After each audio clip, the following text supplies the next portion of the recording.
بسم اللہ الرحمن الرحیم۔ ایک اور ویڈیو آپ صلی اللہ علیہ وسلم کی زندگی سے، اور بہت ساری نئی چیزیں آپ کو سیکھنے کو ملیں گی، اس لیے ویڈیو کو اینڈ تک دیکھا کریں، اور اگر اچھی لگے تو لائک کر دیا کریں، اور چینل کو سبسکرائب کر لیں اور شیئر ضرور کر دیا کریں لوگوں کے ساتھ، آپ کے ساتھ دوسرے لوگ بھی فائدہ اٹھا لیں۔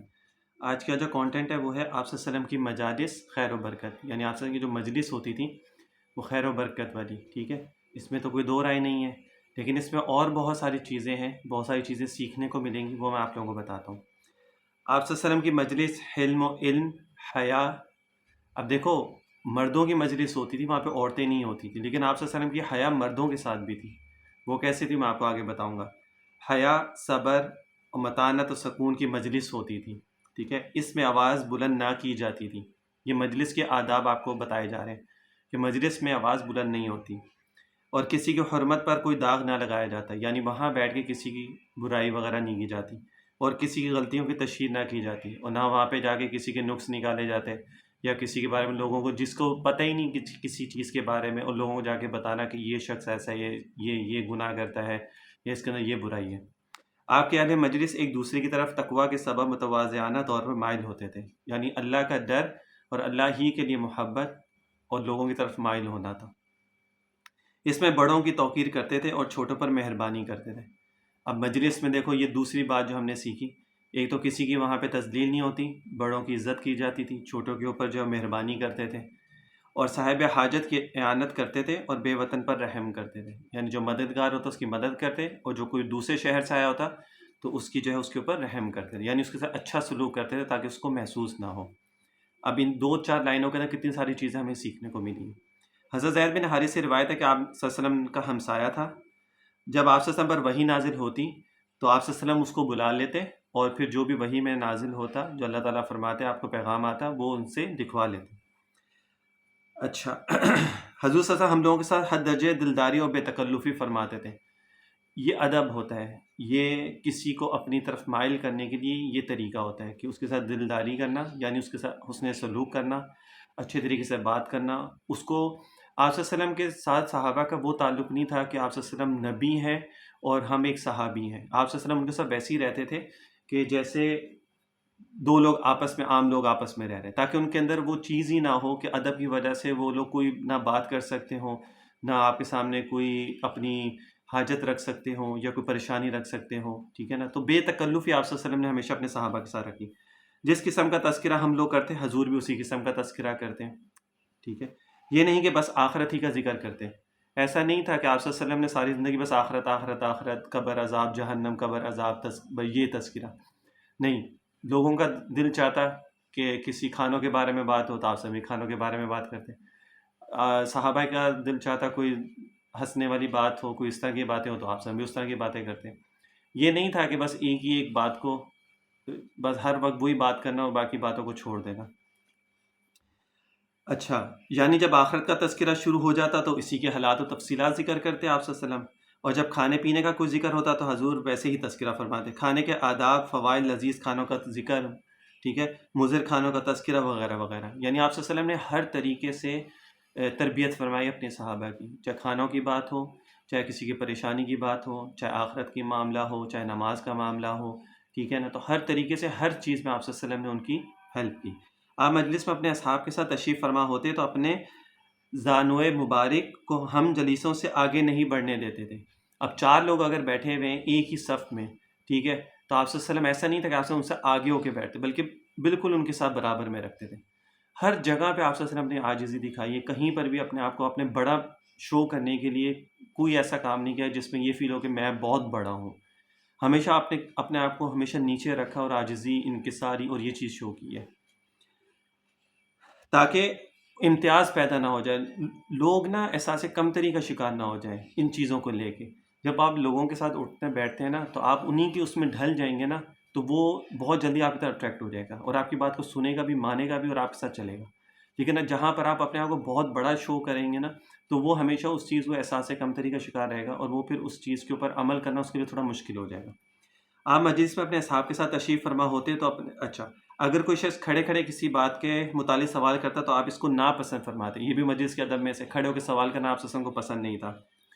اچھا، اگر کسی مسئلے کے بیان میں حضور انور مصروف ہوتے اور قبل اس کے سلسلہ بیان ختم ہو کوئی شخص دوسرا سوال پیش کر دیتا تو آپ اپنے سلسلہ تقریر کو دستور جاری رکھتے. یعنی اگر آپ کسی سے بات کر رہے ہیں، سوال جواب ہو رہا ہے، اور اگر اس کے بیچ میں کوئی شخص سوال کر رہا ہے تو آپ اس کی طرف متوجہ نہیں ہوتے تھے جب تک اپنی بات پوری مکمل نہ کر لیتے پھر اس کی طرف. اچھا، معلوم ہوتا کہ گویا آپ نے سنا ہی نہیں. جب گفتگو ختم کر لیتے تو سائل سے اس کا سوال معلوم کرتے. یہ بھی ادب مجلس میں سے ہے یہ بات. صحابہ کرام کے مجمع میں ہوتے تو درمیان میں تشریف رکھتے اور صحابہ حضور کے ارد گرد حلقے پر حلقہ لگائے بیٹھے ہوتے اور آپ بوقت گفتگو کبھی ادھر کا رخ کر کے مخاطب فرماتے ہو کبھی ادھر کا. یعنی جب اگر بہت سارے صحابہ ہوتے تو گول دائرہ سا بنا لیتے اور آپ سے بیچ میں بیٹھ جاتے تاکہ سب کی طرف متوجہ ہو جاتے. کوئی ایسا نہیں کہ خاص ان کو آگے کر لو اور جو عام ہے ان کو پیچھے کر لو، نہیں، سب گول دائرہ بنا لیتے. جب ایک گول دائرہ بن جاتا اور لوگ آتے تو وہ اور گول دائرہ ایک اور بنا لیتے، ان کے پیچھے گول دائرہ بنا لیتے. سب کو آپ نے برابر رکھا ہوا تھا. گویا حلقے میں ہر شخص بوقت گفتگو آپ کے چہرے مبارک کو دیکھ لیتا اس طرح. آپ جب مجلس میں بیٹھے تو دونوں پاؤں کھڑے کر کے ان کے گرد ہاتھوں کا حلقہ بنا کر بیٹھتے اور ویسے بھی آپ کی نشست اسی حیث سے ہوا کرتی تھی اور یہ سادگی و تواضع کی صورت ہے. بعض اوقات آپ چار زانوں بھی بیٹھتے تھے، ٹھیک ہے، یعنی اکڑو بیٹھنا جس کو کہتے ہیں کہ اپنی ٹانگوں کے اوپر بیٹھنا، جیسے دونوں ٹانگوں پہ. جیسے آپ نے بعض دفعہ دیکھا ہوگا جو پٹھان جو ہوتے ہیں جب وہ کھانا کھا رہے ہوتے ہیں، ناشتہ وغیرہ کر رہے ہوتے ہیں تو وہ دونوں ٹانگوں کے اوپر بیٹھتے ہیں، ٹھیک ہے نا، جس طرح ہم لوگ واش روم میں بیٹھتے ہیں. آسان طریقہ میں آپ کو بتا دیتا ہوں. آپ صلی اللہ علیہ وسلم ویسے بھی بیٹھتے تھے، ٹھیک ہے. اور بعض اوقات بغل میں ہاتھ دے کر اکڑو بھی بیٹھتے تھے، ٹھیک ہے نا. تو مختلف، جیسے اتحیات میں بیٹھتے ہیں آپ سے ویسے بھی بیٹھتے تھے، اور جیسے اکڑو بیٹھنا جس کو ہم لوگ کہتے ہیں ویسے بھی بیٹھتے تھے. تو یہ مختلف صورت ہے آپ صلی اللہ علیہ وسلم کی بیٹھنے کی. اور جب ایک پاؤں کو نیچے رکھنا، ایک پاؤں کو اوپر اٹھا کے رکھنا، ویسے بھی آپ سے بیٹھتے جیسے کھانا کھانے کی جو سنت ہے. حضور کا بیٹھنا اور اٹھنا سب اللہ کے ذکر ہوتا اور اپنے لیے کوئی جگہ بیٹھنے کی ایسی متعینہ فرماتے کہ خاص میرے لیے. جیسے آج کل مسجدوں میں ہوتا ہے یا مجالس میں کہیں پر بھی آپ چلے جائیں تو وہ پیر صاحب کے لیے جگہ مقرر ہو جاتی ہے، ٹھیک ہے نا، یا کسی اور شخص کے لیے مقرر ہو جاتی ہے. میرے نبی تو یہ چیز نہیں کرتے تھے. وہ تو جہاں جگہ ملتی وہاں بیٹھ جاتے تھے. کوئی خاص نہیں تھا کہ وہاں پہ گاؤ تکیہ رکھا ہوا ہے، کوئی میٹرس بچھا کے رکھا ہوا ہے، یا کوئی موٹی والی جائے نماز وہاں پہ رکھی ہوئی ہے اور آپ صلی اللہ علیہ وسلم کے لیے خاص جگہ کہ وہاں پہ کوئی آ کے بیٹھ نہیں سکتا. ایسا کچھ بھی نہیں تھا. یہی چیزیں ہیں جو لوگ اسلام کی طرف آئے اور آپ صلی اللہ علیہ وسلم کی بات سنتے ہی ان کے اوپر اثر ہو جاتا ہے کہ آپ صلی اللہ علیہ وسلم نے کبھی کسی کو اپنے آپ کو بڑا نہیں شو کیا کسی کے سامنے. چھوٹی چھوٹی چیزوں میں بھی آپ صلی اللہ علیہ وسلم ہمیشہ عاجزی اور انکساری رکھتے ہیں. اچھا، اور جب کسی مجمع میں تشریف لے جاتے تو جس جگہ مجلس ختم ہوتی وہیں بیٹھ جاتے تھے اور دوسروں کو بھی یہی حکم فرماتے اور اپنے تمام جلیسوں میں ہر شخص کو اس کا حصہ اپنے خطاب و توجہ سے دیتے. یعنی سب سے جدا جدا متوجہ ہو کر خطاب فرماتے، یہاں تک کہ آپ کا ہر جلیس یوں سمجھتا کہ مجھ سے زیادہ آپ کو کسی کی خاطر عزیز نہیں ہے. جو شخص کسی ضرورت کے لیے آپ کو لے کر بیٹھ جاتا یا کھڑا رہتا تو جب تک وہی شخص نہ اٹھ جائے آپ اس کے ساتھ مقید رہتے. یعنی آپ سے کوئی، آپ کے پاس جب کوئی آیا کوئی بھی بات کرنے کے لیے تو آپ صلی اللہ علیہ وسلم جب تک وہ شخص اپنی پوری بات کر کے اٹھ نہیں جاتا آپ وہاں سے نہیں ہلتے تھے، آپ وہیں بیٹھے رہتے. آپ کی کشادہ روئی اور خوش خوئی تمام مسلمانوں کے لیے عام تھی اور کیوں نہ ہوتی آپ ان کے روحانی باپ جو تھے. اور تمام لوگ آپ کے نزدیک حق میں فی نفسی مساوی تھے، البتہ تقوی کی وجہ سے متفاوت تھے. یعنی جس میں تقوی زیادہ تھا اس کا مرتبہ زیادہ تھا، ادروائز ویسے سب لوگ برابر تھے. ایسا نہیں تھا کہ غریب کی بات نہیں سن رہے تو امیر کی بات سن رہے، یا جو آپ کے شروع کے جو صحابہ جو مسلمان ہوئے تو ان کی طرف زیادہ متوجہ ہیں، جو بعد کے صحابہ ہیں ان کی طرف متوجہ نہیں. ان میں سب برابر تھے. ہاں، تقوی میں جو اللہ کے زیادہ قریب اپنے کو رکھتا تھا یا جس کے دل میں اللہ کا خوف زیادہ تھا یا جو زیادہ قربانی دیتا تھا تو ہاں اس کا مرتبہ ضرور زیادہ تھا، جیسے خلفائے راشدین کا عشرہ مبشرہ کا. تو اور جو کچھ لوگ ایسے ہیں جو مدینہ میں جو مسلمان ہوئے اور جو وہ لوگ ہیں جو فتح مکہ کے موقع پہ مسلمان ہوئے، تو سب کے اس معاملے میں درجے الگ ہیں، لیکن ادروائز ویسے سب برابر ہیں. یعنی تقوی کی زیادتی سے تو ایک کو دوسرے پر جو ہے وہ فضیلت تھی، ٹھیک ہے، اور دیگر امور میں سب باہم مساوی تھے اور حق میں سب آپ کے نزدیک برابر تھے. یہ روایت ہے از حسن بن علی رضی اللہ تعالیٰ عنہ صلی اللہ علیہ وسلم تسلیما کثیرا کثیرا. یہاں سے جو آج میں نے آپ کو باتیں بتائی ہیں اس میں بہت ساری چیزیں ہمیں سیکھنے کو ملی ہیں.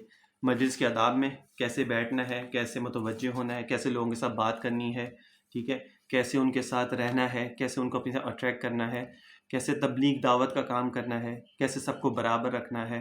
تو یہ سب چیزیں آج کی ہم نے ویڈیو میں سیکھی ہے. تو اس لیے میں آپ لوگوں سے کہتا ہوں کہ آپ سب کی لائف پہ جو بھی ویڈیو بنتی ہے آپ اس سے بہت کچھ سیکھیں گے، ٹھیک ہے. اور اس لیے میں ڈیلی نہیں بناتا، ایک دن چھوڑ کے ایک دن، تاکہ جو ایک ویڈیو بنی ہوئی ہے آپ اس کو ایک دو دفعہ سنیں اور اس میں جو جو پوائنٹ ہیں آپ اس کو نکالیں. یہ چیزیں ہوتی ہیں محبت سے. جس کو محبت زیادہ ہے آپ صلی اللہ علیہ وسلم سے اور جو آپ کی زندگی کو سیکھنا چاہتا ہے تو وہ تو اس کے اوپر محنت بھی کرے گا اور اپنے آپ کو چینج کرنے کی کوشش بھی کرے گا. ہاں جو صرف سننے کی حد تک ہے، سنا اور بس چھوڑ دیا، تو وہ تو پھر اس کی مرضی ہے، جیسے مرضی کر سکتا ہے. لیکن ہمارے لیے تو سب سے بڑھ کے جو ہے آپ صلی اللہ علیہ وسلم کی زندگی، آپ کی سنتیں ہیں. تو جو ان کے اوپر عمل کرے گا اس کی دنیا بھی اچھی، اس کی آخرت بھی اچھی. اور جو عمل نہیں کرے گا اس کو دنیا بھی خراب ہے، اس کی آخرت بھی خراب ہے. دنیا تو گزر ہی جائے گی، زندگی بھی گزر جائے گی. جو قسمت میں ہے مال و دولت وہ تو آپ کو ملے گا. وہ آپ سے کوئی چھینے گا نہیں کہ اگر آپ نے سنت پہ عمل نہیں کیا تو آپ کہیں گے شاید مجھ سے یہ چیزیں چھین لی جائیں گی. ایسا نہیں ہوگا. جو قسمت میں وہ تو آپ کو ملے گا، لیکن وہ جو قسمت میں آپ کو ملنے کے بعد لیکن اس چیز میں پھر برکت نہیں رہتی ہے. اور سب سے بڑھ کے کہ آپ سے کی محبت نصیب نہیں ہوتی، آپ کا قرب نصیب نہیں ہوتا. اور یہ زندگی تو 50 60 70 سال کی وہ تو گزر ہی جائے گی، لیکن اصل زندگی جو آخرت کی ہے، جو مرنے کے بعد دوبارہ آنکھیں کھلتی ہیں قبر میں جانے کے بعد، اور پھر جب آپ صلی اللہ علیہ وسلم کا سامنا ہوگا تو پھر انسان وہاں پہ کس منہ سے جائے گا کہ میں نے آپ کی جو زندگی پہ جو چیزیں تھیں وہ میں نے عمل اس کے اوپر نہیں کر سکا. تو اس لیے کوشش کریں. انسان ہے، غلطیاں ہوتی ہیں، لیکن کوشش ضرور کریں. اور جتنا حد تک ہو سکتا ہے ایک سنت سے شروع کریں، پھر اس کی عادت ہو جائے، پھر دوسری کی عادت ہو جائے، پھر تیسری کی ہو جائے، پھر چوتھی. اس طرح ایسا کرتے جائیں گے. تڑپ دکھائیں گے، انٹرسٹ دکھائیں گے، اللہ بھی مدد کریں گے. السلام علیکم ورحمۃ اللہ وبرکاتہ.